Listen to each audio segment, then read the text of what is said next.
All right, thank you for staying with Daybreak. The conversation begins right now. We're calling it State of the Nation. We'll start with the newspapers. Dr. Alfred Mutua, Governor for Machakos, is joining us online. And Honorable Caleb Kositany, Member of Parliament for Soy, is also here. Other guests couldn't make it this morning, but we will continue with the ones who are here. So let's start off with the Daily Nation. Front page.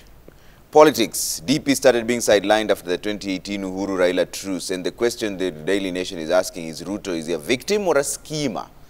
Governor Mutua, I'll start with you. That's a question on the Daily Nation. Victim or a schemer?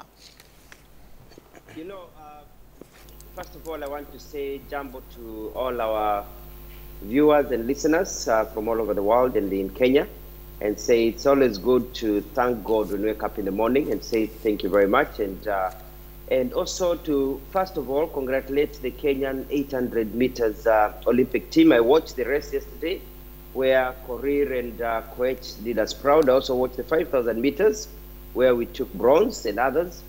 Kenya has not performed as well as we expected. You know, we have got very high standards we expect it to do. So we're very happy about that.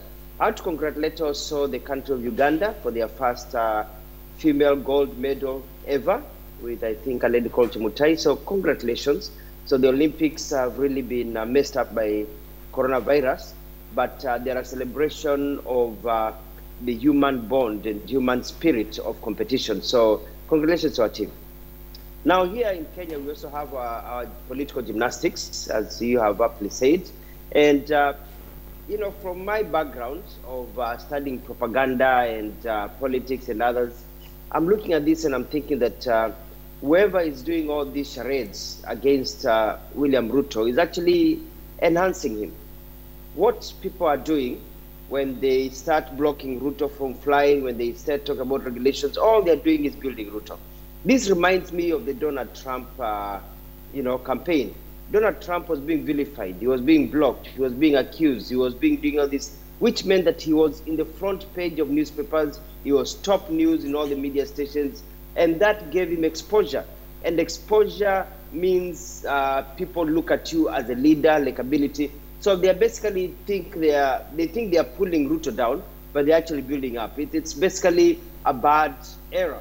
And I'm surprised that some of the clear thinkers within the, you know, national government, the Jubilee Party and all that, including Raphael Tuju, should be able to be smart enough to know that they're playing in the hands of William Ruto. So I don't think it's about Ruto being a schemer or being a victim. I think it's just that there's a desperation to try and contain Ruto, but they're doing it the wrong way. Why is there desperation, you say? I think that's desperation because Ruto's numbers have been growing. There's been no clear, really, person who's been competing against him in a very strong way, because he started competing about 7 years ago. You know, we talk about it, let truth be told, and let me not be biased here. The Kenyan economy is not doing very well because clearly it has been a one-person economy. President Uhuru Kenyatta, when he took over with William Ruto, started running this country. Unfortunately, Ruto, with all his energy, zeal, and brilliance, did not participate in nation building. He became greedy for power, and he started running for office from the word go. So, you know, you what you saw.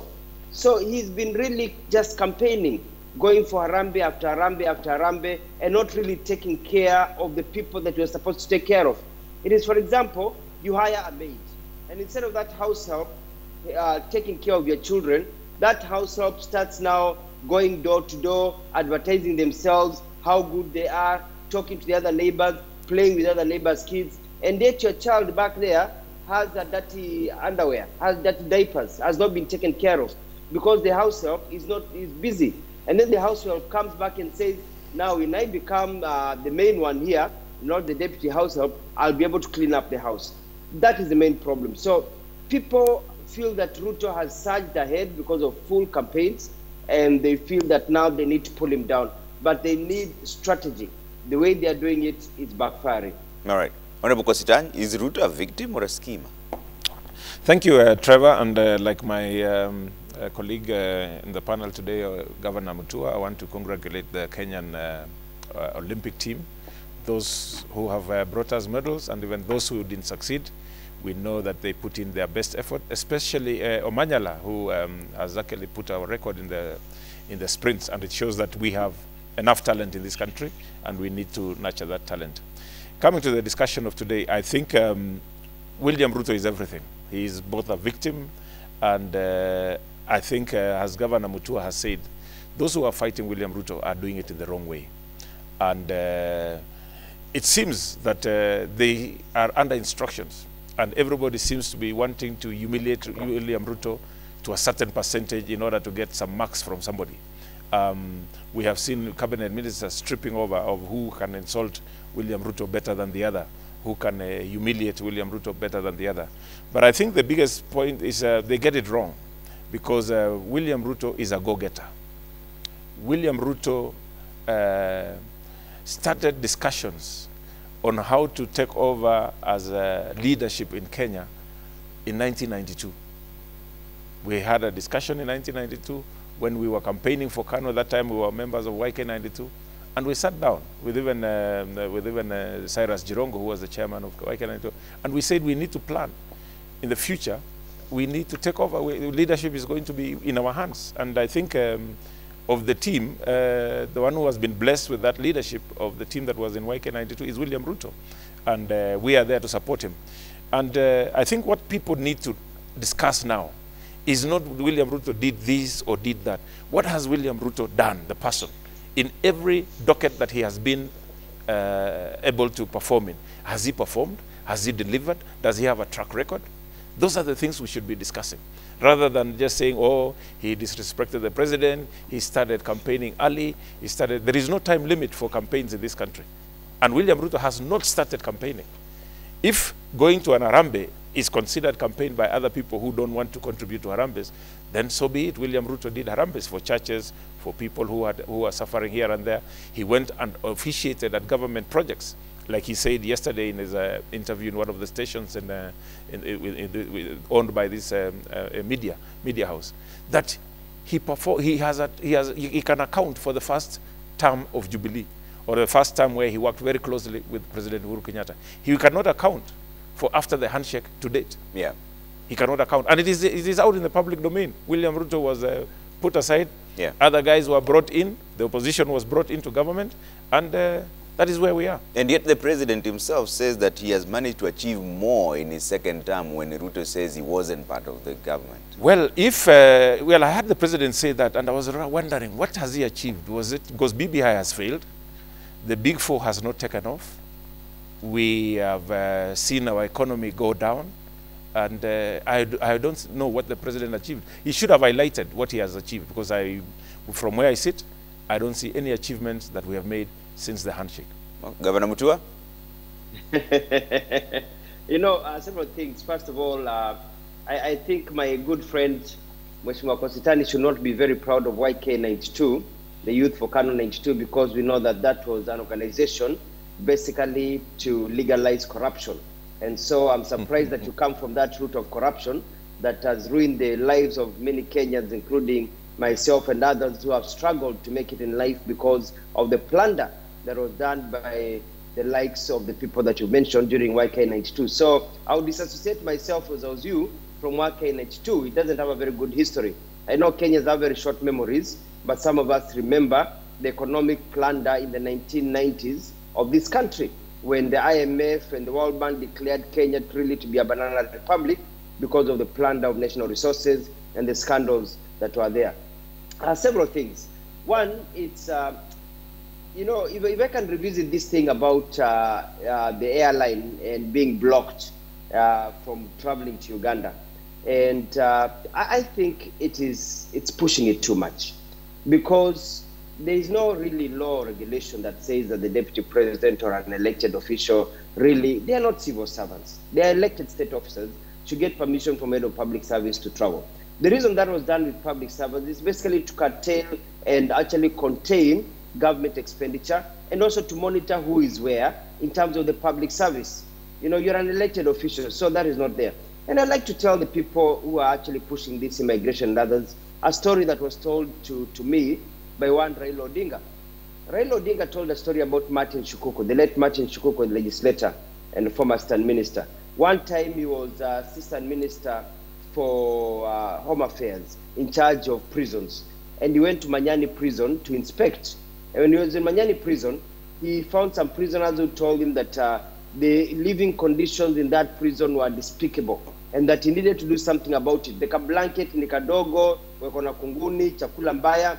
And he told them, hapana nyinyi mko jela. Jela inatakiwa kuwa kali, kaeni hivyo.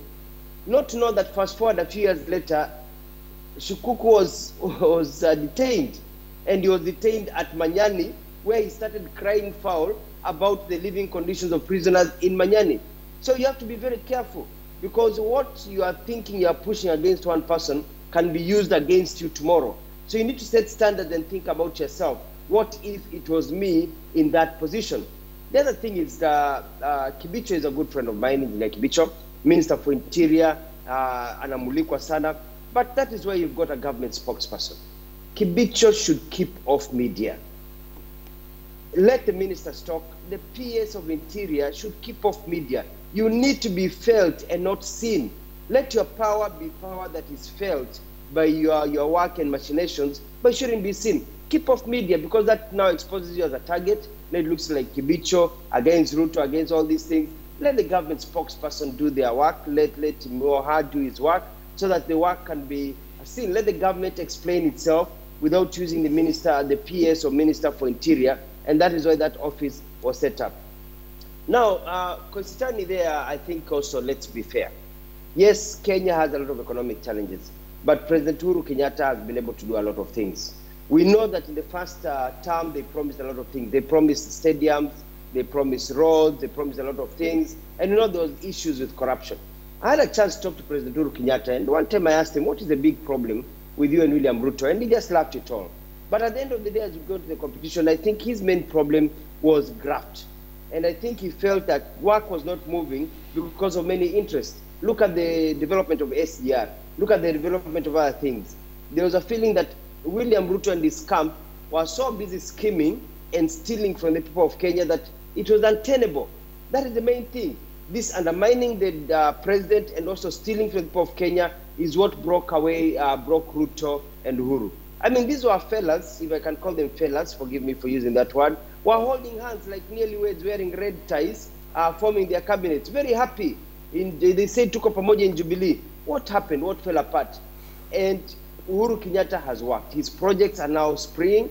He is working by himself. He came to Machakos the other day. We went to see the Twake River and the Twake Dam being done. We see corn that is now picking. Roads are being constructed.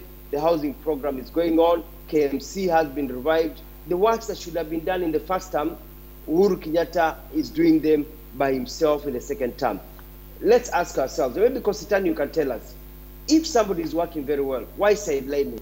I mean, Uhuru Kenyatta does not hate William Ruto. Atujitia amemchukia. William Ruto hajamuibia kitu yake personally kama hajatuambia. So I think it's for him to give his duties to somebody else means that he has failed. Kama wewe ni class prefect na kazi yake iondolewe kama class prefect ni mwalimu, ipatiwe kijana mwingine ama msichana mwingine, it means imeonekana ya kwamba hauwezi kazi, kwa sababu wakati wengine wanachunga kondoo, pengine wewe unachinja kondoo. Kositani, if someone is working, why sideline him? Well, I think it is all out there for us to see that since the sidelining of William Ruto, we have seen the intimidation of the judiciary go to an advanced level. We have seen the intimidation of those who are perceived to be supporters of William Ruto, those who did not sing, dance to the reggae tune, being arrested, and the Kamata Kamata Fridays coming up. And we have seen the corruption, the Kemsa haste, whereby we were promised by none other than the leadership of this country, by the president himself, that within 21 days there would be action on those who stole from Kemsa. And those are known people, known people who are there in the system. They are close to the president. They are close to those in the system. But nothing has happened. So when you come and talk about corruption, nobody who has been charged with corruption has been convicted. We have seen political cases which, I mean, the war on corruption being politicized. It is being taken in stages. So long as you are with William Ruto, let us find whatever we think we can sue you with, even if it is not true. We have seen the cases of even the latest case of Honorable Gachagua. The prosecution in the media and the prosecution in court is different. We are told of figures of 12 billion when somebody is taken to court. We're not even talking about. We're talking of less than 100 million. And so I think we need to be fair in this country that we really have not achieved much. Well, we have achieved post-handshake, the intimidation. We have achieved and seen a lot of battering of the Constitution. We have seen the system whereby the rule of law has greatly diminished in this country, and people living in fear. Every politician who is associated with the deputy president has always have to look back and see who is following him, who is trying to arrest him, who is trying to associate him with this or that issue. But I think those of us who support William Ruto, we have decided we know where we are going, we know where we are, and we have a plan. Yeah. We have come up with a bottom-up economic model, which is now part of the discussion in this country. And I remember one time the deputy president said that we must change the conversation. And Trevor, you will agree with me, surely the conversation has changed. Everybody. Yeah. Everybody is talking about the economy. Everybody is talking about bottom-up. Everybody is talking about how we can create jobs, no longer creating positions for a few. And I think that is the discussion we wanted, the direction we wanted to take our country. Yeah. What my advice to these people, Mutua and all those, these people who are always tripping over to try and please President Uhuru Kenyatta. I think President Uhuru Kenyatta has done his bit. He will have his legacy on what he has done. They should start crafting their legacy. Yeah. They should start preparing to face the political party, the new kid on the block, the most popular party in the country now, UDA. They should start preparing for a William Ruto presidency in 2022, because we are ready. We have a candidate, we have a political party, we have an economic plan. Okay. They have political parties, they don't have candidates, they don't have a plan. Are you saying this morning that everyone who's associated with the DP is being targeted when it comes to corruption, and those allegations are all baseless? Most of them. Trevor, how many cases have there? Even from, not even from the political angle, even from those CEOs of parastatals who are held out and taken to court. Some of the cases are not taking off because the witnesses come and look at the Kenya Power case, whereby they were accused of buying fake transformers, or what was it? The person who purchased them is still in office, and they were purchased when he was a managing director, but he now appears in the Ministry of Energy. And that one was not accused, but somebody who came and found the problem ongoing is the one supposedly caught. The person who never signed anything in the purchase of those items. That is just one case. And so it is just that people had crafted a way. Let us get people who we perceive to be close to William Ruto. Those who we perceive that will not sing to the tune that we want to try and curtail William Ruto. Let us get them out of the way, get them out of government. It does not matter. And it is sad to say that an institution like the DCI, which is meant to be actually a very important and respectable institution, is the one that is being used, is the one that has agreed to be used, led by Kinoti, to run political errands for those who want to achieve something instead. Look at what they did with Kinoti, what he did with the victims of political clashes in 2007, summoning them to DCI, addressing media, and saying now we are handling ABCD. Only later on for the president to disassociate himself from that issue, and Kinoti was left with mud on his face. And really, we are heading in the wrong direction. The other day, Trevor, there was an opinion poll. I think 72%, or is it 77% of Kenyans believe that the country is headed in the wrong direction. What does that tell you? Okay. Governor Mutua? You know, first of all, let me just clarify one thing, and that is a thief is a thief.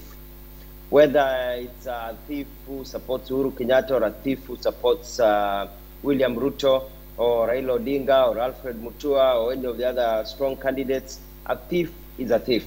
And this country suffers because of corruption. And the main challenge we have is, and I agree with Mheshimiwa Kositani, is that there have been no convictions. Cases seem to be going slowly. It's because of the system of the judiciary that we have today. And we're very lucky we've got Mother Koome. Mother Koome is a very brilliant, you can't say very brilliant, the same word, but is a brilliant person. And Mother Koome is reasonable and she can set up rules. And I would urge my friend President Uhuru Kenyatta to call the Chief Justice and sit down with her and her team and tell her, how can we fast track? And I've always proposed, and this is a proposal of Maendeleo Chap, is that from the time somebody is handcuffed and taken to court to the time judgment is given and somebody is locked up, it should not take more than 6 months. So that now cases start. If Gachagua is handcuffed, we know that within the next 6 months, kesi imeisha, amefungwa, ama ameachiliwa. These cases that go on forever, it makes us look like we're not very serious about corruption. And that is the problem. So if Uhuru Kenyatta really has a strategy to show that maybe people associated with William Ruto are thieves, or some of the people in his government are thieves and he's dealing with them, then this is the only solution. But you also do that by empowering the judiciary. Let us stop fighting the judiciary. I heard the other day some members of parliament saying that they can recall the Chief Justice, they can recall judges. Let's not play that hide and seek game with the judiciary. Let's respect the judiciary. Let's fund the judiciary. Let the judiciary do its work. The other point is that, Kositani has talked about UDA being the best and the strongest party. Well, I'm telling you, don't count your chickens before don't count your chicks before the eggs hatch. Because we've got others like ourselves. We've got Maendeleo Chap, we've got other coalitions. Some of us are bringing in something fresh to this country. I was mentioning national parties. That is where we are going. So, Kositani, don't count your chicks before, the eggs hatch and saying that UDA is the best. And because this is the kind of arrogance that Kenyans are against. Kenyans want humble people. Let the people decide. Na nataka kuambia hapa, kibana ubaga, 2022, you will be shocked. The political class in this country will be shocked because Kenyans are fed up of the same people, they are fed up of the same games, and they want the revival of this economy by people who have experience, people who really care about themselves, not just about a position of power. Yeah. Now that we're talking about corruption, let's talk about it in the UDA angle. You've spoken about economy, and yes, it is true that is now the conversation everybody is having. How does UDA propose to deal with corruption if they take over government? Before I answer that, Trevor, I have just Googled and I've seen, because Governor Mutua is talking a lot about corruption here. I've just Googled and I've seen whereby 5 years ago, him and his former deputy, Kiala accused Mutua of, actually the headline there, it was in the Standard, Governor Mutua and his deputy accused each other of being corrupt and sex-based. That was an accusation. Mutua should tell us, because that was an accusation the same way others are being accused of corruption. Is he guilty? Because that is an accusation, because he's just amplifying what others are saying about others. Coming to UDA and how we will fight corruption. We will fight corruption the way corruption should be fought. We will fight corruption not because we are targeting an individual, not we want to have political expediency out of it or political mileage. We will fight corruption as it should be fought. And how is that? And how it is going to be fought is everybody will have to carry their cross. If you are going to be stealing during in the UDA government, you will bear your cross. You will be accused and you will be convicted because there is evidence. You will not be accused in the media. We will not use DCI to be, or whoever will be in charge of DCI, even if it will be Kinoti. At that time, we will not allow him to address media on issues that should not. And Governor Mutua has just said it very clearly there, that the position of government spokesman should actually be utilized. If the DCI has something to say, the government spokesman should say it, so that we keep these people who hold institutional offices and constitutional offices out of the media so that they can perform their duties and not to be seen to be aligned to any political affiliation. So I think the fight against corruption in the Jubilee administration and the post-handshake has been politicized. It has been targeted at one side. As I agree with Governor Mutua, a thief is a thief, whether he's supporting William Ruto, whether he's supporting President Uhuru Kenyatta or Raila Odinga, but they should all be treated equally. But you see, in this instance, Yes, you are a thief, but because you are you're supporting BBI and you are singing the tune that we want you to sing, we will hold your file will gather dust. But if you are supporting William Ruto, and you have a file, it will be brought on top of the table. So really, we want to fight corruption without necessarily bringing politics into it. Okay. Governor Mutua, do you respond to that? And then you can also tell us, as Maendeleo Chap, how do you plan to deal with corruption? First of all, let me respond to this allegation that Honorable Kositany talked about me and that errant deputy governor, who at the time was playing games, political games, thinking that he can remove me and take over. And those are accusations. And I'm actually the one who was accusing him of corruption and asking for sexual favors from small school girls so that he could get them jobs at the time. We were accusing each other. It was part of the political games. But it should be noted that I have never been arraigned in court for corruption. I have never been taken to court for corruption. As one lawyer, John Diro, just reminded me, where I sit right now, I can confidently say today, as God as my witness, that I don't foresee myself being taken to court for any form of corruption because I don't steal. Unless Waniekele. I have never stolen. I don't like thieves. We are suffering in this country because of thieves. I lived a poor child. I slept hungry because of corruption in this country. I don't steal.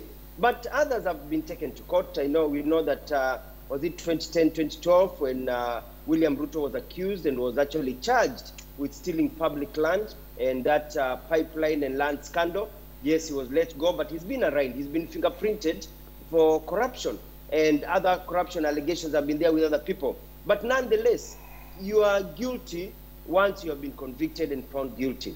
But we have to ask ourselves, how do we deal with this corruption? As Maendeleo Chap, as a political party that is really forward-looking and one that says that we need to get development now, we have said let's empower the judiciary, but also let's deal with small and big corruption at the same time. A lot of people in Kenya say that Kenya is corrupt because of small corruption. Everywhere you go, you find the police are receiving 50 shillings, 100 shillings. You want to get a title deed. You want to get a birth certificate. You're being asked for money. You want to get a passport. We will set up a system whereby we can be able to do what you are called entrapment and clean the system. And also clean the system by removing bureaucracy. It is when there's bureaucracy that problems arise. But when people know that if you file your documents today and tomorrow by evening you get them, and if you don't get them, the officer who is in charge is sent home, then there will be no corruption because things move according to the time they're supposed to move. So as Maendeleo Chap, we've got all this system that we want Kenyans to know that in our hands we'll be able to develop.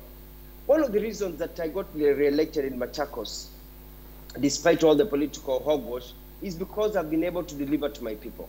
I was able to provide, I was able to dig nearly 700 boreholes of water, being able to build tarmac roads, and people wananiuliza, Mutua, hizi pesa unazitoa wapi? How come you're building dams? How come you're building new hospitals? How come your county is very developed compared to maybe other counties? Hizi pesa unazitoa wapi? It is the same money that you are given. It is about prudent utilization of the money. I don't give handouts. I give hand-ups to our youth by bringing investors who have set up over 300 new businesses and factories in Machakos County. We try to help our people come up. So what we're talking about here is that the future of this country needs people who have a track record of development, not a track record of insults, not a track record of corruption, not a track record of pulling each other down. So we have to think about where are we heading as a country. And this debate every single time of Raila Odinga, William Ruto, Uhuru Kenyatta insulting each other, maybe it's time we say, maybe this group of people need to step aside and let the new generation take over so that you can rescue our country from where it is today. Yeah, but Governor, there's a question here from Kenneth Rono who says, let Dr. Governor Alfred Mutua explain and pinpoint the visible failures of the Deputy President, not just make assumptions. Does he have facts? Do you have a problem with the Deputy President? I don't have a problem with the Deputy President. When I come to this show, I speak from a neutral perspective. And that is why I say that Uhuru Kenyatta himself has failed in terms of revitalizing the economy because he wasted 5 years. The beneficiary, the first 3 years of Uhuru Kenyatta's government with Ruto were honkidori, not because of the work they were doing, but because of the work that we did when we worked for Mwai Kibaki.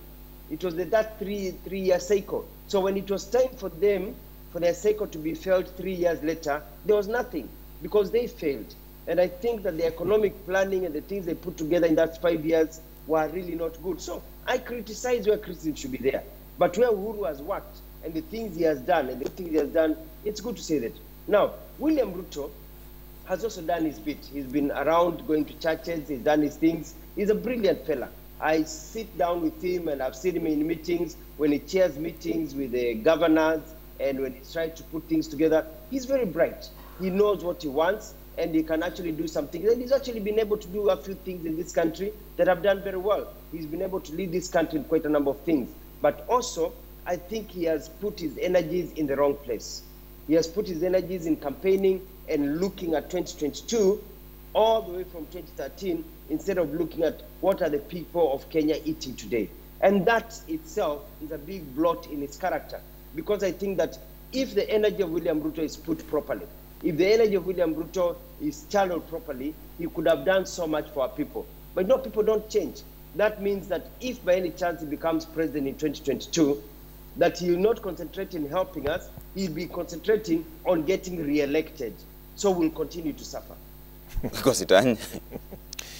I think Mutua has a big problem with the deputy president, and Mutua has got it all wrong. The biggest problem that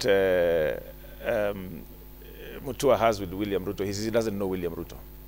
He's just knows the William Ruto that he sees on the media, and I think he does. Mutua reads a lot and gets the negative, more of the negative news on the social media. I think for those of us who have worked with William Ruto, we know that he's a person who can deliver for this country. Trevor, when William Ruto was appointed the Minister for Agriculture, not even that, when he was a Member of Parliament for the constituency that was split into two, I now represent part of it, and Honorable Janet of Tarbo represents part of it. We worked with him very closely, and he transformed that constituency. From the little CDF money that was there at that time, I think every constituency was getting about 17 million shillings at that time. He really transformed the education system in that constituency. And from the fruits of his work, we now have a lot of people who have gone to university, they have gotten good jobs, they've opened up good businesses because of the foundation that he built. Come 2007, and he was appointed a minister in the Ministry of Agriculture. He came up with a subsidy program. We were buying fertilizer, a 50-kilogram bag of fertilizer at 6,500. William Ruto brought that down, and he worked with President Mwai Kibaki. He brought that down to 2,500 for a bag of 50-kilogram bag of fertilizer through subsidy, government subsidy. And subsidy for agriculture is world over. Even the farmers in America get subsidy from their government. Somebody got jealous with his performance in the Ministry of Agriculture, and they moved him to the Ministry of Higher Education, which they thought had more problems and William Ruto would fail. And one of his achievements, or two of his greatest achievements, was the TVET colleges you see now, that we're having technical. You know, at that time, it was fashion to close technical training colleges and teachers training colleges and turn them into universities. He went and said, no, we need both. We need the universities and we need the technical training colleges. The reason why the TVETs are thriving now is because of the time when William Ruto was Minister for Higher Education. We had the issue of double intake into the university. Our students used to finish Form 4. They would stay home for about 2-3 years before they get space to get into the university. He decided, let us bite the bullet, let us have the double intake. And he actually drove that process until it was actualized. Now, those who finished Form 4 last year are waiting to join university probably in September this year, 6 months after completing their exams. And that is the kind of legacy he has and the track record that he has. And as we go forward, because I see every time we come here, we are discussing William Ruto this, William Ruto that, William Ruto this. Let us also discuss the track record of these other characters. What is their track record? What is the track record of Mutua? What is the track record of all these other fellows who claim to who are running for presidency? Because we cannot just be discussing one person because he's a front runner. Yeah? They always say, one time an old man told me that when you are in politics and you are not being talked about, then it's time for you to quit. So when you are part of the discussion in any political arena, then know that you are making a difference and you are a person of interest and you are a person of influence. Okay. So we're happy whenever the discussion revolves around William Ruto. Mutua, I see you have a response to that before I take a quick break. I'd like to first of all clarify that I don't hate William Ruto. Actually, I like him and I admire some of the work that he does and some of the zeal that he has and his background that is very similar to mine, coming up with nothing in ways. I don't hate him, but he's my competitor, and trust me, we'll be on the ballot. I'll be running against him, and God willing, we'll defeat him because the people of Kenya now, the eyes are getting open. So I don't hate him, and I'm not taking away from the work that he has been able to do. Yes, he was a minister, able to do a lot of things, but even some of the things that I'm writing. I'm currently on a small sabbatical. I'm starting working on my book, which is called Shooting the Messenger. My life during the life of Mwai Kibaki's government, and some of the things that you talk about. For example, the subsidy program. That was basically my idea. I remember sitting down one time with Mwai Kibaki and telling Mwai Kibaki that what they were doing in Malawi, because this is an idea that did not come from me, it came from Malawi. I think it or somebody, the president at that time, started a subsidy program of fertilizer, started a subsidy program of tractors, of digging for people, and transformed Malawi from a poor country that was being fed into a bread basket. And I brought that idea to Kibaki, and we sat down, and William Ruto was there, and he initiated that idea that I had actually introduced in that meeting. But unfortunately for him, he only carried it out for only one region, the Rift Valley, at that time. The rest of the country did not benefit from that idea that I was thinking would go national. When I became governor of Machakos, I rolled out that idea in Machakos. I have the subsidy program for fertilizers. I have free seeds for our farmers. I have tractors that plow free of charge for our people. And what has happened? Machakos used to be in the food relief list of people used to get food, molio. Today, Machakos County has been removed from that list, showing that good ideas can actually work and transform. The other idea that you talked about is a higher education. And I remember we pushed it. And the person who actually came up with this idea of you cannot transform everything into universities, you need the technical colleges, and even the vocation training colleges was none other than Ambassador Francis Modaura. I sat in meetings, and this was pushed and pushed through cabinet. So some of these things that ministers do were actually ideas that came up from the public service. But Ruto himself has done a lot of good things, and I don't hate him. I just say that would we trust him with the amount of money that we have in this country? Would we trust him really with the security apparatus that we have in this country? Would we trust him in guiding this country to be like the Americas and others? Are there any new and creative ideas that he has? And I'm saying this as a competitor, not because I hate him. Competition. Because Tanya said, yes, let's look at the track record of other people. What is the track record of Raila Odinga? What are some of the good things or bad things that Raila Odinga has done? Because he's my other main competitor. He's had scandals. There's the maize scandal, the other scandals that have been tied in. Yes, he's done some major infrastructure works. Mbagathi Way, with the cement idea that he brought and pushed on, has been there. Some of the infrastructure programs and other things. So it's good for us to have this debate of wewe umefanya nini, na wewe umefanya nini, na kwa hivyo wewe utafanya nini. So that it's not just about personalities, it is about the work they're able to do. So it should be like an interview. Let us look at the track record of the people that have done, because there are even other people out there who are saying they're running for president who don't have a track record of anything, but just being shifty in whatever they do. All right. Let's take a quick break. When you come back, I see a lot of your feedback coming through. We'll also talk about the 2022 political arithmetic and the galvanizing of different regions. We'll find out whether UDA is only focusing on the Mount Kenya region and the Rift Valley region and what the others are also focusing on in just a bit. Keep the views coming at Trevor Beach at Citizen TV Kenya. Use the hashtag Daybreak. I'll read them in just a bit.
All right, thank you for staying with Daybreak. Dr. Alfred Mutua, Governor for Machakos, is still with us, and Honorable Caleb Kositany, Member of Parliament for Soy, is also still with us here. Let's see what you're saying online. There's a lot of feedback. Let's read some of them really quick. Abdirahman Ali says Jubilee needs a better strategy to work on what is at hand and fulfill their manifesto promises. This play of Stop Ruto must come to an end. Why put energy on Ruto yet millions of Kenyans have much expectations? All right. Jacob Abere says Jubilee top leadership fallout is overdue. It's time juggernauts to release deputy president from state office so as to build its castle than humiliating the DP's office that is a public entity. Okay.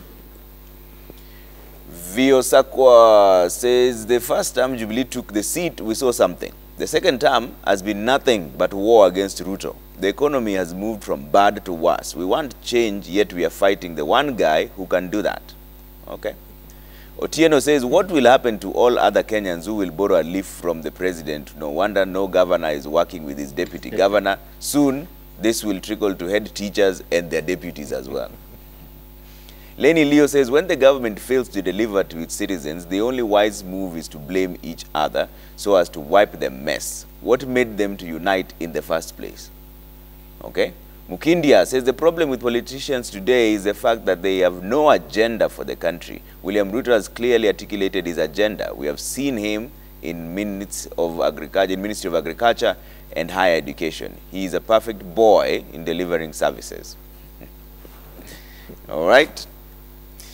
Honorable Kositany, let me hear your views on this issue of the arrangements in terms of UDA. So what is the plan now? There's this perception that UDA is only focusing on the Rift region and the Mount Kenya region. Isn't there any other parts of the country? Trevor, UDA is a national party.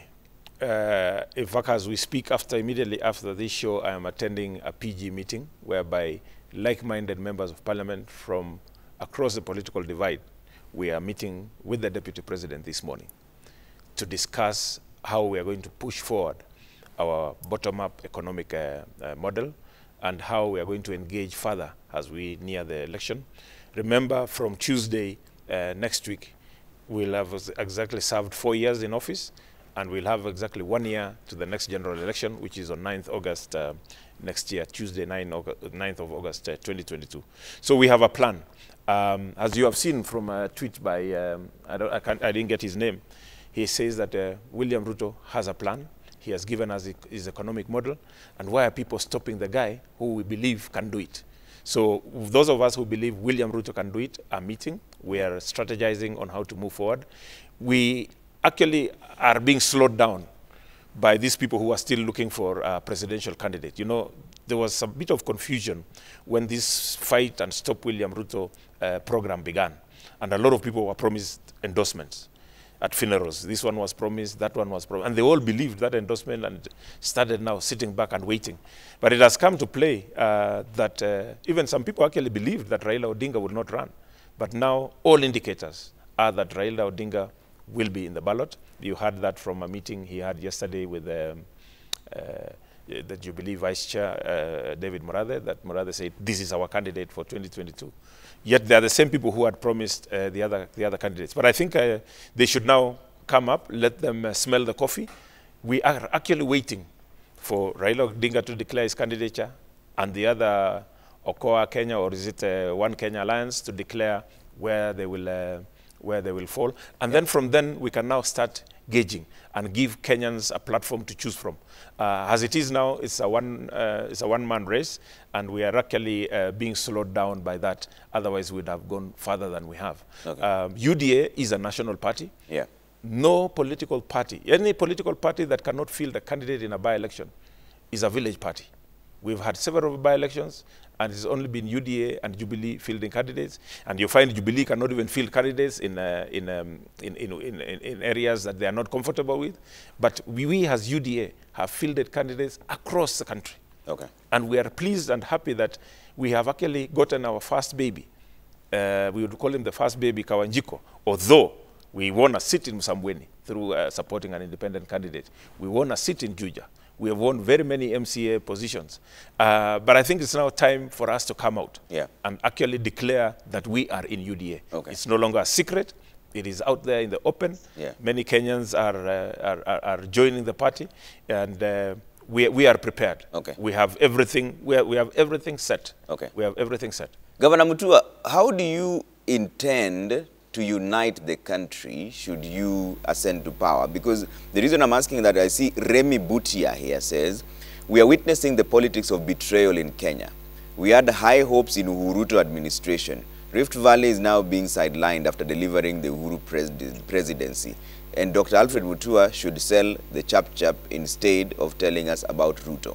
There's a sense that there's not a lot of unity in the country. How do we unite the country at this particular point so that people realize politics is just politics, but at the end of the day, there's some level of unity and peace that is required?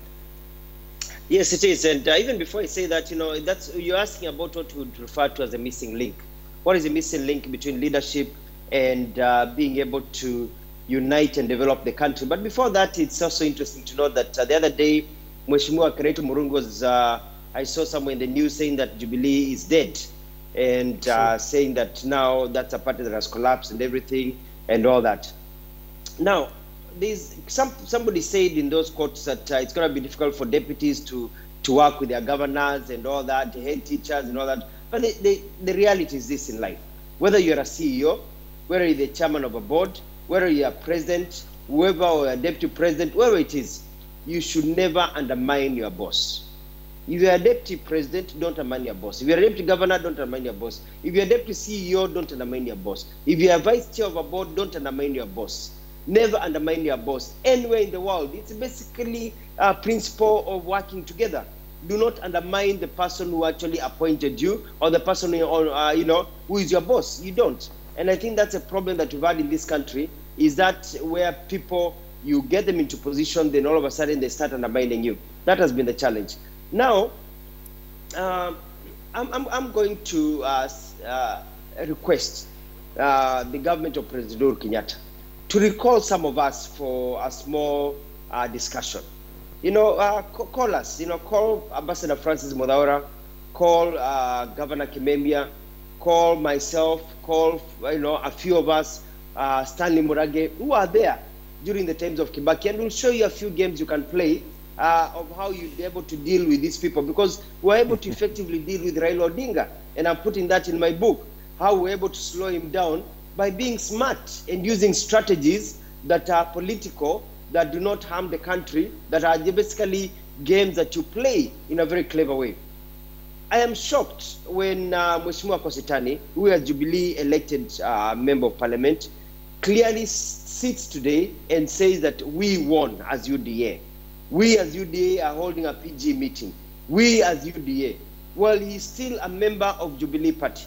The Election Act, the Political Parties Act, is very clear that you cannot expound and support another political party, campaign for another political party while in one political party. I don't know what Attorney General Kihara is waiting for. I don't know what the Moradhes are waiting for. I don't know what the Jubilee affiliated Tuju and others are waiting for. These MPs who declared that in UDA, they should be removed so that they can go and run again for elections. So Kositany, by what you've said today, if this was the days of Modaura and myself, we would have gotten somebody to sign an affidavit, and by tomorrow you would be charged and removed and have to run for office. Because it is actually an illegality. You cannot support two teams at the same time. You stick with one, or you remove from one to the other because you are having your cake and eating it too. It is hypocrisy. And this is a problem of our people in Kenya.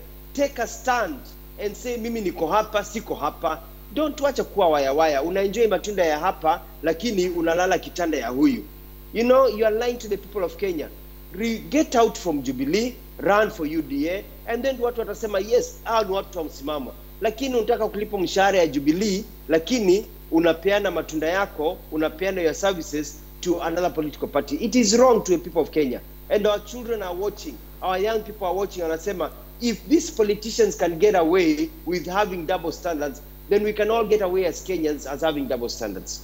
Now, asking ourselves about how we'll unite the country, and Maendeleo Chap-Chap party will unite the country. First of all, Maendeleo Chap-Chap is a party that is formed for development. Other parties were supposedly formed to gain power.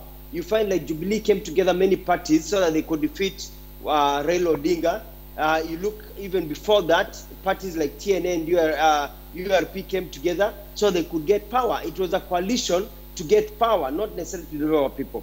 Even KANU was formed to take power from the colonial powers.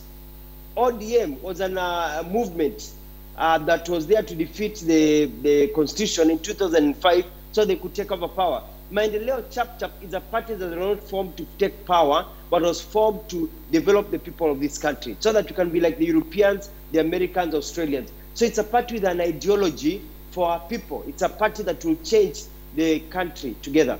Now, this is a party and myself where we are, as what we call ourselves, a safe pair of hands.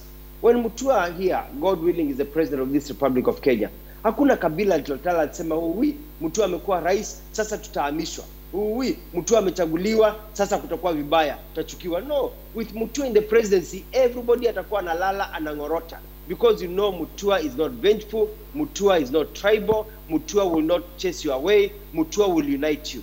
I'm a person who cuts across from the youth to the old people. Akina mama, vijana, they say, these are young men who can actually move this country in a conversation for development. I don't hate anybody. People do not hate me. We need a safe pair of hands as we move forward, but somebody also with a track record.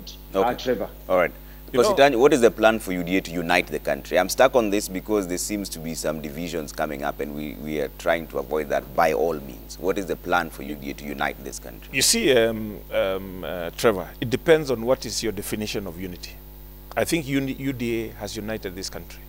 UDA has members of parliament from across the political divide, from every community in this country, from the biggest to the smallest, from the smallest to the biggest. And that is the unity we want.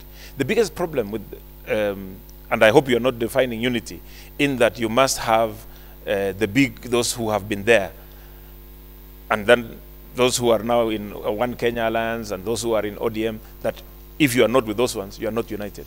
UDA has united this country. The biggest problem is people are saying, these are faces we don't know. These are people who are not known. And that is why people think that there is division in the country. There is confusion, but there is no division in the country. There is unity. But let me say two things that Governor Mutua has mentioned there. He has mentioned that I have professed and said that I'm in UDA and I should be removed.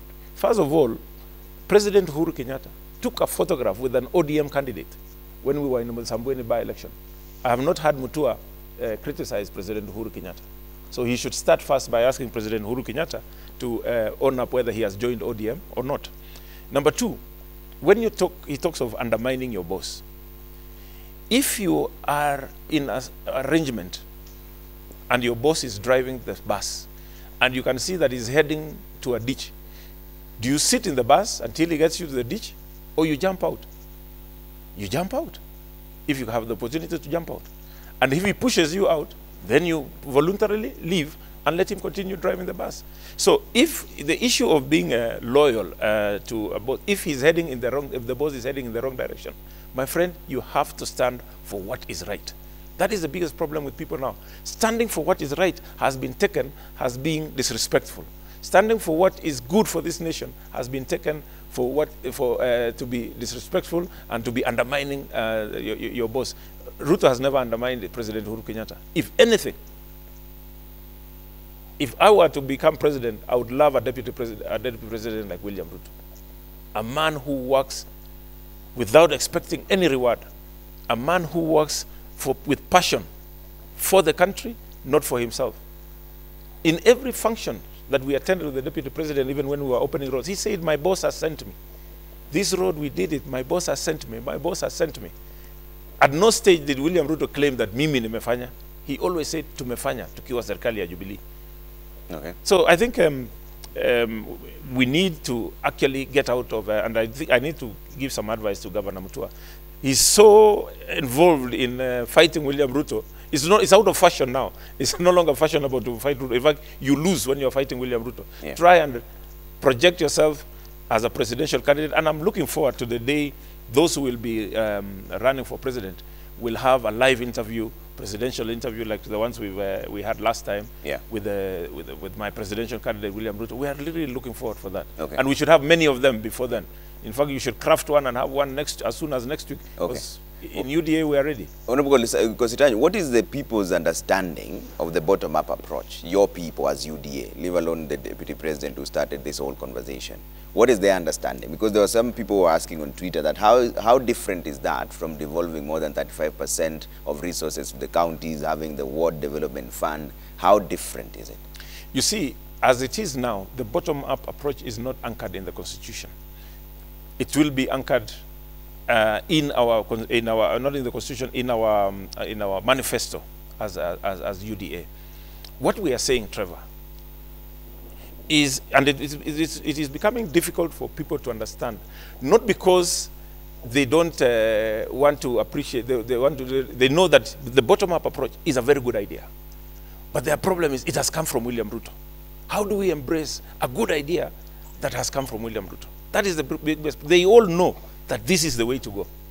But they are now trying to find languages of trying to find a way to say bottom up, but in different languages, not in the model that William, but they all, I mean, at the end of the day, they want to come at the model that William Ruto has brought up. We are just saying that all these mega projects that we do as a country, let us now put money down to the grassroots. Let us empower this person. You know, Trevor, most of the people you see selling vegetables and wares in the streets and in the markets, they actually go to Shylocks, borrow 1,000 shillings, go and do their business, and pay back 1,000 and 1 plus 100 interest. So they're paying 10% interest to borrow for, and that is borrowing. It's not even overnight borrowing; it is day borrowing, because they borrow in the morning and return it in the evening. What we are saying, we need to empower these people. We need to have some capital that is given to this, trickle down to the constituencies, so that now we give money to the people to do their businesses, even if it will be in form of credit or grant for a certain period until now they get their footing and do business. And that is the approach that we want, so that we may build this economy and we may empower those people that have never been brought to the top of the pyramid. They've always been at the bottom of the pyramid. And how it will work, Trevor, everybody will benefit. Because if I have money in my pocket, I will buy more soap to wash my clothes, to shower with. I will buy more toothpaste. I will buy more rice. I will buy more unga. So everybody, even those who are in the big manufacturers, will benefit from will benefit from this bottom-up approach. So I think everybody should just agree that William Ruto has come up with a good idea. Let them embrace it. Let them not try and fight it just because it's a good idea that has come from their competitor. Dr. Mutua, aren't we saying the same thing just in different languages? Because you have also talked about rejuvenating the economy from the grassroots. Isn't that bottom-up economy approach? I think it's all about semantics. It's all about what you want to achieve and how you're going to achieve it. And this is why we'll need to have a very clear debate, even as we proceed to run for elections in 2022, because you have to separate the wheat from the chaff. People have to listen to your ideas, and not only what you want to do, but how you're going to fund what you're going to do. As I said in the show last week, I have some very good ideas, because I don't think that this, what you're calling the bottom-up approach itself, it sounds like a very good idea, but we don't know how it's going to be funded and how it's going to be done. What's the space there for manufacturing? How is money going to be spread around? Because others have said it's going to be a system whereby money is poured, it's a handout system. Well, on the other hand, we've got what I talked about last weekend, last time about the trickle-down economy, what we saw in the US for a long time, and what we saw in other countries, whereby it doesn't get down, the diffusion theory, what they try to do in Africa. Then we see what the Bretton Woods institutions, the IMF and the World Bank, the structural adjustment programs they gave to us in this country, how they work. So, in a nutshell, all these ideas are good ideas. But what is the formula for our country? And that is why we need to have a conversation where all of us are being listened to. A few weeks ago, I lamented that some of us can come up with ideas, can come up with new patterns, but we are not given the space to explain those ideas. So it's only a few people. You have to be one person or another person. You have to be able to compromise so many people for you to get coverage. What I'm saying is that let us create an atmosphere now that we're 1 year to the elections this coming week, so that now all of us can come into the debate and give our different perspectives so that we can get a hybrid of a good idea for our people. All right. Let's change gears now and talk about COVID-19. I think this is also another issue that, Governor, I'd like you to start off. How bad is the situation from the counties? Because this is something that we have to talk about here on the State of the Nation, move away a bit from political issues, and this is a major conversation. What's going on in the counties from your perspective, Governor? Now, COVID-19 has reared its head again. In my county of Machakos County, our ICU is filling up, our HDUs are filling up, people are coming in. Now, the reports I'm getting from my doctors is that this Delta variant is deadly. It's deadlier than the others. People are getting sick faster and dying faster. We've lost quite a number of people in Machakos from COVID as a result of them coming in and they're getting sick. You know, others, you're getting sick and then you progressively get sicker and sicker until you die. Here, it seems that the turnaround between getting sick and dying is much, much faster. We've been told that it's more transmissible and everything. But also we have to note that we are not really enforcing the regulations as we're supposed to. I had a conversation yesterday with my team, members of my team, and we found that people are no longer washing hands. The vigor that we had before when you go into eateries, people are mixing up, matatus and everything. So we may need to go back to reinforcing the regulations that we had before so that we can reduce basically the transmission. Because the main problem with this COVID is not actually just getting sick and treating it, it's a transmission. So if we can put down the transmission, then fewer people get ill. But the situation is not very good on the ground. Kositany, what do we do to fix this situation? Because it's a pandemic that people are grappling with all over the country. But are you satisfied with the way we've handled it? And even going into the future now, we're talking about elections, it's still something that will be there. I think, Trevor, we have not handled COVID as a country the way we should have. And one thing that we should have done and we should do is to vaccinate as many people as possible. That is what other countries have done. I have just come from, I came from the US the other day. I was there for about 14 days, and I moved around many states. Yeah. And the requirement for face masks is only when you're within the airport and inside the plane. Otherwise, around the streets, when you're moving around, you do not require to have a face mask. The reason the government went on a full blast on vaccination. I was reading the statistics yesterday, and I think hardly 2 million Kenyans have been vaccinated from a population of let's say, that a targeted population to be vaccinated maybe about 30 million. So I think what our government should do is actually stop everything else that they are doing in terms of COVID and ensure that we have enough vaccines within the country. Yeah. And let us have a serious vaccination drive so that as we go to 2022, we will have vaccinated a substantial amount of the population. And I also think that we need to enforce the rules of the protocols of COVID, wearing of masks and all. And I actually believe the traffic policemen who are busy collecting bribes on the road should actually be within the marketplaces, the crowded places, and ensuring that everybody is wearing a mask, rather than just being on the roads harassing motorists and stopping matatus. Yeah. We actually need to have a COVID enforcement force for this period so that every single person, of course we want our citizens to be responsible, but we are human beings. We all at times lower the guard, we at times are reluctant to follow rules. So we actually need to have a COVID enforcement force and ensure that everybody wears a mask where they're supposed to wear, washing of hands, sanitizing, so that at least we may be able to bring this down. Otherwise, I think we're not headed in the right direction. Yeah. Governor, what is the best way of enforcing these issues around COVID? That is question one. And question two is, how far are you with counties being able to acquire their own vaccines? Or is that still something stuck in the rigors of the bureaucracy in government? Yeah, you know, one of the issues that we have is, as a country, we start a program and then a few weeks later to relegate. And it comes down to the security organs. In Machakos, my county, askaris, together with the police, we're working together but we need to have that vigor to say enough is enough and to start. I think from today and tomorrow, Machakos, we're going to roll out very, very stringent regulation rules. I was speaking to the county commander later on today, to the county commissioner.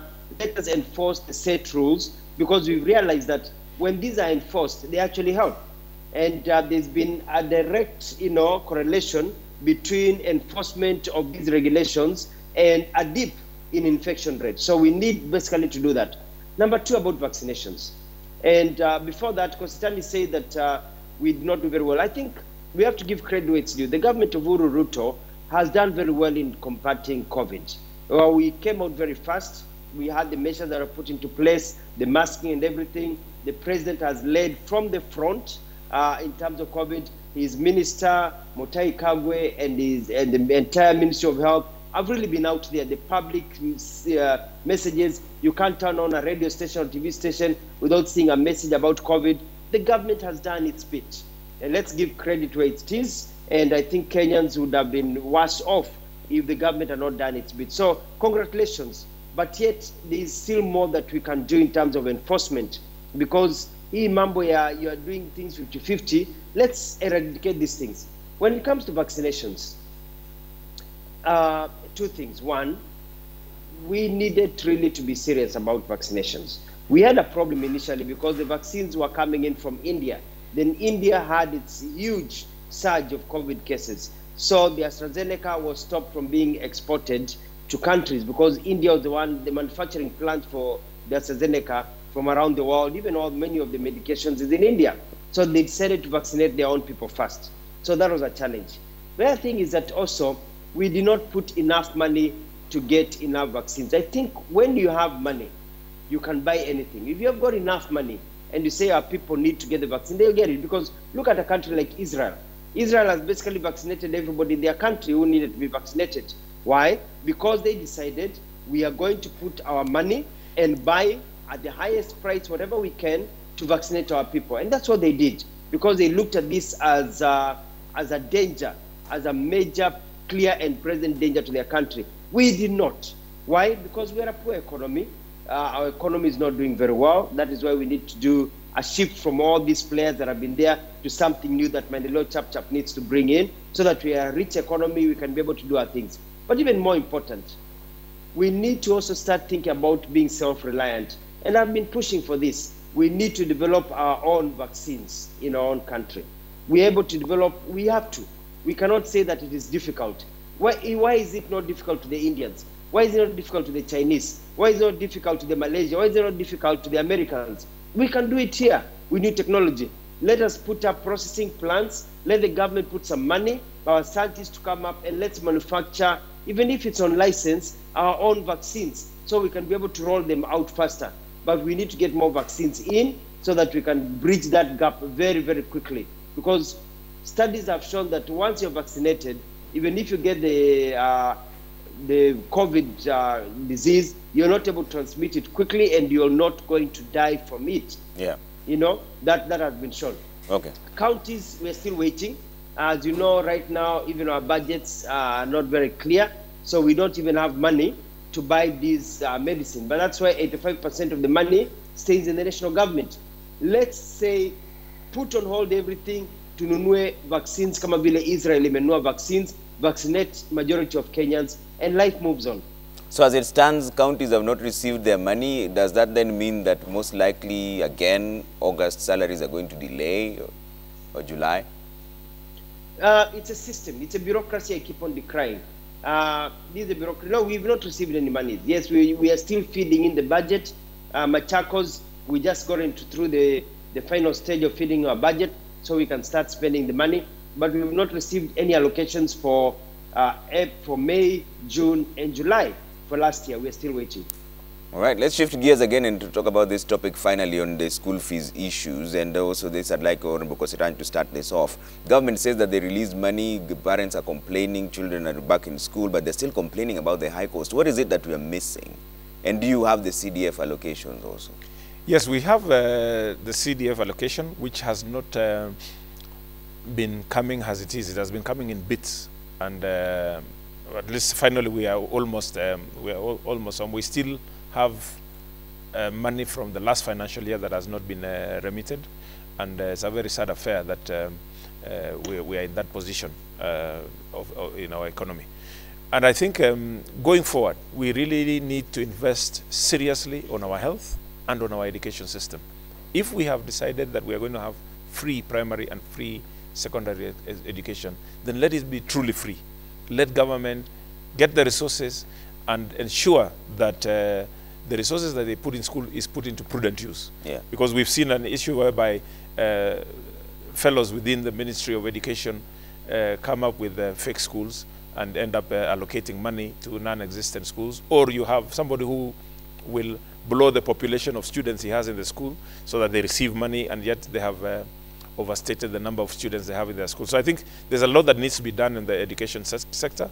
We know that parents are suffering.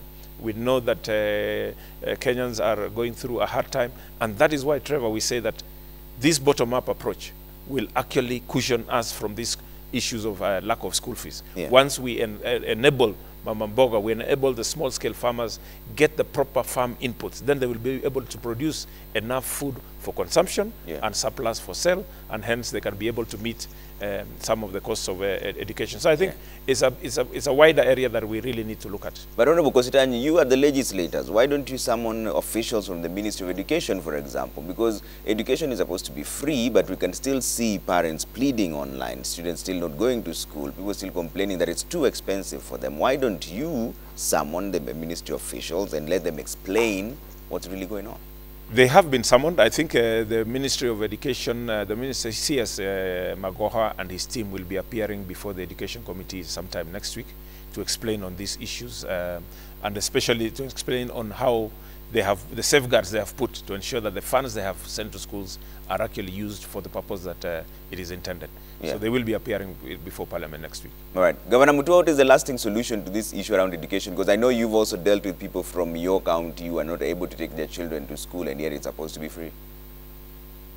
I know, I was just smiling at myself when you asked the question to Mheshimiwa Kositany, that as members of Parliament, why aren't you sitting down and discussing these issues?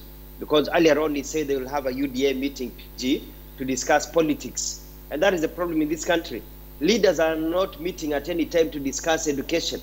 They are not meeting at any time in the President's office or Deputy President's office to discuss important things. People are not meeting to discuss roads. They are meeting to discuss politics. UDA itashinda nini, maendeleo chap, ODM nini. And that is the problem in this country, that leaders get employed, and instead of working for the people, they start working for the next office. And so we need to have a balance so that we can actually, yes, do politics, but also take care of our people. Mheshimiwa Kositany has said it right. We need free education to be free education. I was in Mwai Kibaki's government when he rolled out free primary education, and we had our challenges. First of all, there was the heavy funding and the teachers who still charge. Now we have free education in secondary school, same problem. You know, countries like the United States, you go to Switzerland, you go to Australia, there is free high school. Well, I mean, you are supposed to study without having to charge a parent. And parents contribute very, very little. But in our country, as Maendeleo Chap say that once you get in, let's provide 100% free education. The same way we talk about healthcare. In Machakos, we have universal healthcare. You come to Machakos today and you are treated for cancer. We are the only county with a cancer center. And you are doing chemotherapy. Even if your bill is 20 million, you don't pay anything. We say from maternity to mortuary, you don't pay anything. We are pushing. It's a struggle because the money comes in late. But it is possible in our country with the right political alignment, with the right development organization and party to provide free education, real free education, and real free healthcare. Those are the basics, and free ability for people to get subsidized food. Then now we have the ability to go out and develop the country. Yeah. Kositany? Well, I think what Governor Mutua is saying is correct, because we actually need to put in finances so that we ensure that free education is actually free. And we also need to have the Ministry of Education to rein in on errant teachers, principals and head teachers who will divert these finances into other things. And Trevor, as we come to a close, I just want to mention something that we actually never mentioned. Kenyans in the diaspora. I had time when I was out there in the US to interact with a lot of Kenyans in the diaspora who remit over 300 billion shillings to the economy of this country in terms of remittance to home, and they have a lot of investments here. And those people work 3 to 4 jobs a day in order to make ends meet, because life is also not as rosy as a lot of people may think. But there are issues that they raise that we actually are now handling and will be handling through the National Assembly. And it's good to mention them for Kenyans to know. That first, the embassy in Washington is not serving Kenyans well, those Kenyans who are in the United States of America. Can you imagine a Kenyan whose passport has expired calling the embassy and he's told, we can only give you an appointment 6 months down the line? Renewal of an ID, somebody might have even to fly all the way to Kenya in order to renew an ID because fingerprints is required. We actually need the government to be sensitive to the plight of the Kenyans in the diaspora, treat them the way they treat us here, ensure that those who serve in the embassies are people who will talk to Kenyans in a very gentle and very respectful manner, because those are Kenyans who have gone out there to make a living and are still patriotic to their country. In fact, I found that a lot of those diasporans are actually more patriotic than some of us in this country. They love this country with passion. They would love to see us change this country. They would love to see this country move forward. So I think as we all discuss all these things, we need actually, you need one day to set up aside a day, talk to the Kenyans in diaspora and listen to their story so that they can also tell their story. Okay. All right, Governor, I think we need to wind up on this conversation. I'd like to get closing remarks from you. Also, we've seen a bit of performance that was not expected in the Olympics, but still, you win some, you lose some. Closing remarks, Governor. Yeah, I'd like to say that we should not just extend our conversation about the diaspora to talk about let's listen to the diaspora. We should make it possible for the diaspora to vote for the next president of the Republic of Kenya, because they are citizens of this country. They are out there earning a living. They are out there studying, and they are rights. They should be able to vote. I do not understand why so many years we are not able to provide a system like the American one, where we can even have voters vote wherever they are in the world and send their ballots in, even before the election or during the election time. So we need to also move the conversation and allow voters from outside this country to vote for the next leader and their legislators and others from wherever they are, because some people have been displaced because of economic reasons, but they are Kenyans and they remit so much money here. So the diaspora, we are going to fight for you. I speak for you. I lived in the US, I lived in Australia, I lived in Dubai, I lived overseas for over 14 years, and we need to have a right for anybody who is not in Kenya to be able to vote. All right. Now, closing remarks, the Olympics. People have always said you can always sell how people will do by the way they perform. Yesterday, I watched the 5,000 meters race by our ladies. And they were talking about some of the Kenyan athletes. And they kept on saying that these Kenyan athletes have not been doing well the last 1 year. And they kept on saying this world record holder, Chepkoech, has not been doing very well. She's not been performing very well. So we don't expect her to do very well. Which means that your track record is very important in how you're going to perform. Whether it's in politics, whether it's in business, whether it's at home, wherever you are, your track record is an indicator of where you're going to perform, unless there's a clear change on how things are moving. The track record of the Kenyan Olympic Committee and how we've been choosing our athletes and everything is wanting. And there's been a major problem, and hence our problem. When the Kenya Olympic Committee was doing very well, I covered the 2000 Olympics myself as a journalist. I was studying in Australia. I was working for one of the media houses as a journalist, and I covered the 2000 Olympics. And we were doing well. Kuza Kinabilali, the days of Paul Tergat, and we were doing very well as a country because our Olympic Committee was doing well. You did not hear of complaints of athletes. You did not hear of scandals and everything. So the performance that we are seeing, the dismal performance in the Olympics this time, is as a result of problems that we have at home. We have concentrated so much on politics. We have concentrated so much on divisions. We've concentrated so much on tribalism. We have forgotten to be one as a country so that we can be able to forge ahead. So kile kinatuumiza pale ni shida za nyumbani. Siasa mbaya, maisha mbaya. na hizi siasa za mvutano, these problems that we've had between Uhuru and Ruto are the ones that really have brought us to where we are. At the end of the day, they have an effect. Wanasema ya kwamba ndovu mbili zikipigana kwa nyumba, watoto ndo wanaumia, nyasi ndio zinaumia. This is the suffering they are seeing as a country. The economy is not doing well, our athletes are not doing well, our education is not doing well because of those fights up there. So that's why I'm saying we need a shift. We need a fresh start in our country. Wamefanya kazi yao waende nyumbani. Let us have a fresh start that moves our country. Right. Number 2, and finally, even as we move forward, we still have a year to go before the general elections. We cannot forget that we have a duty to do. I have work to do in Machakos. I'm still building my stadiums, doing my roads, providing water, the services for my people, growing the economy, bringing tourists. I have to do my work. Work does not mean that because I'm running for president in 2022, I do not serve my people of Machakos. In the same way, President Uhuru Kenyatta needs to continue doing his work. William Ruto needs to get to his office. I don't know the last time I saw him working from his office to do his work as a deputy president of the Republic of Kenya. He's being paid. He's got helicopters being fueled. He's got cars being fueled, security being paid by the people of Kenya. Uhuru is the president of this country. He's being carried by the executive jet of the president of the Republic. He needs to work. Ruto needs to work, not just call political meetings at his residency that is being funded and paid for by the people of this country. We cannot eat politics. We need to eat development. So I'm calling upon all our leaders wherever you are.